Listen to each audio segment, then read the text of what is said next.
So, the Book of Boba Fett, the last two episodes, are we on four or five of that as well? I think yeah, 4 and 5. Yep. Yeah. So, I hadn't watched it since our break. So I'm like, I got to watch it. And with Boba Fett, I care the least of this show out of everyone here. So I'm like, oh, I got to watch it. So I have been watching it on my phone, actually, and on my laptop. And, the way you shouldn't, which I kind of feel is the way that Disney wants me to watch this show, as long as I watch it, right? And I think Disney about is the new how Quibi. how many people are actually liking the show or watching it like we are as like an assignment? Because to me, the all-time desperation is when our show isn't good enough and you got to dig into the other show and just basically make a whole another episode of The Mandalorian, which I realized when I was tweeting about it. I forgot that I was watching the Book of Boba Fett and referred to it as The Mandalorian. I'd completely forgotten about it and didn't miss Boba Fett at all. And to me, it's like an act of desperation that they make an episode entirely centered around The Mandalorian, which is pointless in regards to the plot of the Book of Boba Fett. Like, he could have showed up in the next episode and been like, what's her name, by the way? The Fennec woman's name. Shand. Yeah, and she could have been like, I hired some muscle, and it could have been a surprise that way. Yep. But no, true to the series, they got to draw it out so much. And I enjoyed this episode the most, but I think it's a problem that and that they did that. And then my other nitpick is the episode one. I think it's called the M1, the starship that Mandalorian uses to outrun the X-wing, even though it's N1. like, Yep. yeah, even though it's 30 a years an older N1 Naboo technology. starfighter. Yeah. Yeah. So it's a Naboo starfighter that's like at least 30 years older than an X-Wing, and it takes off and they decide not to go after it. It's like, can you imagine if like a 1960s Cadillac like pulled up beside you and you're like, any identification? What's your reason for having this, military vehicle or something? This is registered to But this. I don't have I any think the way credentials.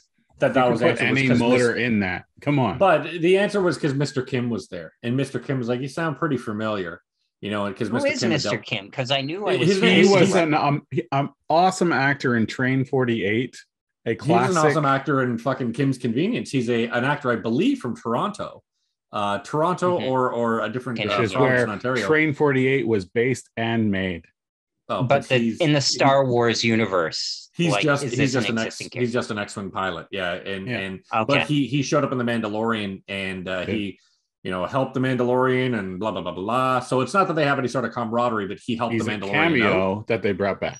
Yeah. So exactly cameo. So why didn't he recognize them? They were clearly within. He did. That's why he said your voice sounds familiar.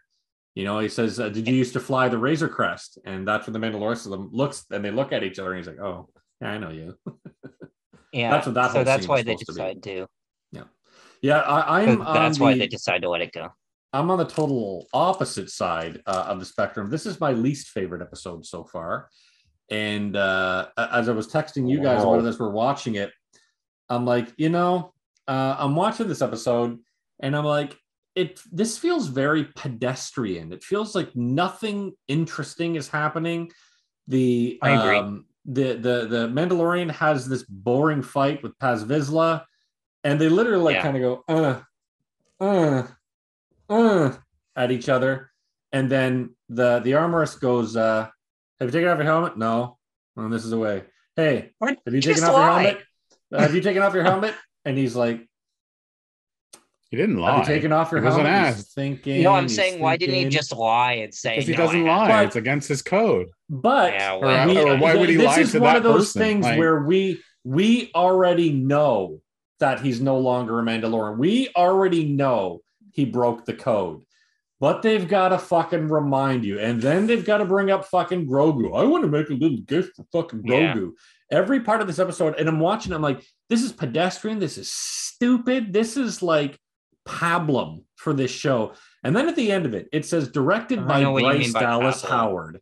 And I'm like, oh, that's why. Because look, Ron Howard is a great filmmaker, but his movies are pablum. They never go too far. They never reach too less. They are perfectly right in the middle. They are wonderfly adequate. And he's made some wonderful films. Pablo, or are you talking about Pablum? No, Pablum is in the baby food. They're just they are pedestrian, and his daughter is a pedestrian filmmaker. She was pedestrian in the 2 episodes of The Mandalorian she delivered, and she's definitely pedestrian in this, which is why I think they brought her in. Considering I don't like the Mandalorian, I figured, especially with this, I liked her episodes of The Mandalorian that she did, and I figured that they just gave her the most interesting and easiest episodes to do that would be the most pleasing to fans. I think because her dad could just not be giving her enough Lucasfilm. Her dad saved Lucasfilm with Solo. Saved being an interesting way to say it. It's the only one that lost money, Rob. I don't know how you swing that one. The movie lost like hundreds of millions of dollars. But they brought him in instead of scrapping the entire thing, right? But he hasn't done anything related to Star Wars since. He's never done anything related to Star Wars, except Solo. But my point is, they brought him in because he's a fixer. He's like, okay, I need to make this passable. Steady hand. And that's what his daughter does as well. She made it passable. It was a boring episode. It told us shit that we already know. Yeah. I agree that it's like functionally, it's not a good episode. I found it, though, the whole series overall not as good. So it just at least entertaining me without worrying about pushing forward the plot. I was okay with that, even though it's like the callbacks and stuff were so blatantly obvious to me. Phil, what did you think of it? You guys are insane. These 2 episodes are the best ones yet. I loved them. I was so into 4, and then 5 I was so into just because it was Mandalorian, and it was like basically like him dealing with the code, or like his religion, his tribe, like what's left of it. And like the guy like suddenly the other guy like suddenly being like, I'm going to challenge you for this knife that I want because I think I deserve it more. And like I agree on some of your points that it's like it was slow. Certain things happen for no reason. That's fine, but I really enjoyed it.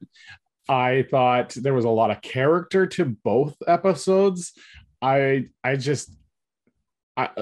was surprised how into 4 I was, because 3 was like, I'm getting in. I remember 4 at all. Boom.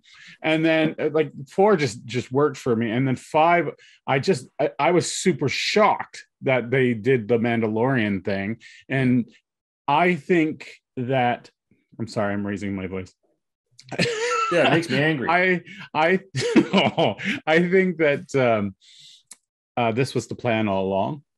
And this was the plan was for them to team up at the end and then have another big group battle like they did in Mandalorian. Now, I will say similar. Left? I thought, were they doing 8? What? How many episodes are they doing? I don't do research. I believe they're going to do same as Mandalorian, which I thought was 10. But no, I think there's 8 then. I'm pretty confident that there's 8 if that's the case. Phil and I were talking this morning when he because it's a shorter amount of the Mandalorian. I believe that completely unlike anything Star Trek does, completely unlike anything DC does, except for maybe what are you talking about? They don't begin with the end in mind, and I believe this began with the end in mind. Oh yeah. So we're working towards that end, which I think is going to be a great ending. Which is the season 2 of Mandalorian. Yeah, but I like the ideology of building a crime syndicate, and that crime syndicate will be the start of Mandalorian season 2. Wait, I want to see if it goes in focus. I can't read any of that, so is there 7? I know it's blurry. Is there 7, Will? Yes. Okay, thank you. Why doesn't this go in focus? WTF, guys. But that's I believe they began the only thing that I really don't like, and again I blame this on part Bryce Dallas Howard and part Lucasfilm. So Lucasfilm likes money, Disney likes money. Yeah. They come up with a great character of Grogu, and Grogu's gone as far as he can. Okay, not really nothing more you can do with this fucking character. He is finished. Just ended. He's done. And then he's like, I want to make a little gift for Grogu, he says to the armor. So I'm like, just enough of this fucking character. Do something else. And I firmly believe that Jon Favreau was like, we're doing something else. But they were like, yeah, but the money thing, right? Do you like the money? We like the money. I think you're giving him too much credit. I believe that Favreau likes Grogu and doesn't want him anymore, but Disney wants money. I think of Disney, at least in regards to Lucasfilm, as a tiny bit more of a collaborator. Like, I don't think that they unequivocally say no to everything. And it's like the whole idea of, I find people on the internet use artistic and creative freedom as like a crutch. I don't think somebody with as much success as Jon Favreau has had, especially at Disney, that he's really held back. He's, writing the whole show. He can kind of go where he wants. It's just, to me, with you bringing up Star Trek, I think of, that show confidently goes to places kind of familiar before, but it does do so much confidently. With Star Wars, it's so everything's so sacred. With Star Wars, everything feels so sacred. Like they haven't created anything new really since like Mandalorian himself, which I will even say as a character doesn't make much sense because he's like a fundamentalist. I don't buy their religion at all. It doesn't really make sense to me that somebody would create a religion out of armor. So I still kind of gotta go with it. Yet Christianity makes sense to you, like yeah, because there's a history of like leadership to Christianity. There's a history. Who's the leader of the Mandalorians? Look into it. Who's the Pope on the Mandalorian? How the hell do I know? I just know there's a history. Well, we should know because otherwise it doesn't make sense, right? You played Knights of the Old Republic, right? No. Okay. There's a big like Mandalorian part to, I think, the first one. So go play. It's not on the show. Such a great game. They've had 2 seasons and they haven't explained this. That you could possibly say competent in Star Trek in the same sentence just flabbergasts me. I said everything confident. That has come out of CBS I didn't say competent, for Star I said Trek, confident. Either. The only thing that should be mentioned with anything Kurtzman created or CBS All Access created with Star Trek is garbage. It is all garbage. Yes, but that's to you. But the casual person is getting it and is into it because they're getting all action all the time. It doesn't have to be like care about any of the legacy of Star Trek. The same way with Rob, do you get the sense though that you would probably agree with me on this, that it's like with everything that they do with Star Trek, it's like Paramount is a bit more hands-off and says to Kurtzman, you do whatever you want. You mess up the show, do whatever you want. Whereas with Favreau and Star Wars, it's like everything has to check. Like they have to go up and double check everything before anything gets done. Because like nothing happens on this show. Because it doesn't feel I much prefer that to something as shitty as Star Trek Picard or Star Trek Discovery. The people who are writing Picard, I would argue, have never seen an episode of Star Trek Next Generation.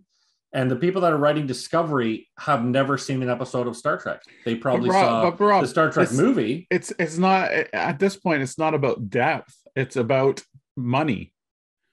But it's also about, if you call a show Star Trek Picard, starring Picard, playing Picard, he should have some of the sentiment of that original character. And this guy does not. But someone thinks that he does, and others thinks that he does, and they've gotten enough ratings to make a season 2.